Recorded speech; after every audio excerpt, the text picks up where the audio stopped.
Бүгүн 27 март күнгө шаршемби Супер KG порталынын соңку кабар бөлүмүндөгү күн ичинде эң көп окулган кабарлар топтомун сунуштайбыз. Ошто 80 жаштагы энесин сабады делген жаран аны кайтаруу аракетин көрүүдө, бирок байбиче карылар үйүнө барууну туура көрөт. Бул тууралуу Кара Суу райондук эмгек жана социалдык өнүгүү башкармалыгы маалымдады. Эне өзү балам ичип алып ушундай кадамга барды, болбосо минтпейт эле деп жатат. Бирок баласына кайтып барууну каалабайт. Аны кайда жайгаштырууну комиссия карап чыгып чечет деп билдирди аталган башкармалыктан. Саясатчы Камчыбек Ташиев экс-депутат Өмүрбек Бабанов менен түшкөн сүрөтүн жарыялап, жакында көрүшкөнчө деп жазды. Ал Бабанов менен жолугуп саясат тууралуу талкуулаганын Супер KG порталына билдирди. Мен жеке иштерим менен Москвага баргам. Ошонун арасында Өмүрбек Токтогулович менен да жолугуп баарлаштык. Анын ой максаттары жакшы, кандайдыр бир радикалдуу жаман ойлорун байкаган жокмун, дейт Ташиев. Азыр болсо биздин каналга жазылууну унутпаңыз.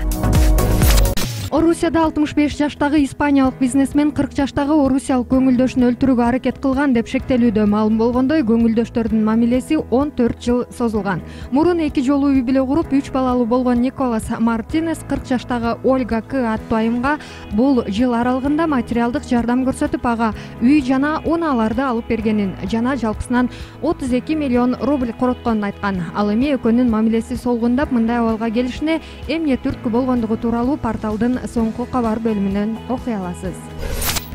Дүйнөдө фаст-фуд тамактары өтө популярдуу. Буга 3 негизги себеп бар. Алар даамдуу, тоюмдуу жана тез жасалат. Мезгил өткөн сайын кардарлардын талаптарына жараша фаст-фудтун жаңы түрлөрү пайда болду. Кыргыз өлкөсү бул тенденциядан артта калган жок.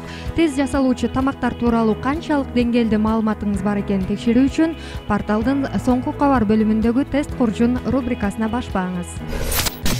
ID карта жана жалпы жарандык паспорт алуунун баалары өзгөртүлдү. Мындай өзгөртүү 12 мартта монополияга каршы жөнгө салуу мамлекеттик агенттигинин февраль айындагы буйругунун негизинде болду. Мамлекеттик каттоо кызматынын басма сөз катчысынын айтымында, жаңы тарифте паспорт алуунун баалары жогорулап кетти деген маалымат чындыкка жатпайт. Тагыраагы, жалпы жарандык паспортты тез арада алуу кымбаттаган болсо, калган бөлүктөрүндө арзандаган. Ушул жана башка маалыматтар менен сиздер 3W Check It Super Check It KG сайтынан тааныша аласыздар.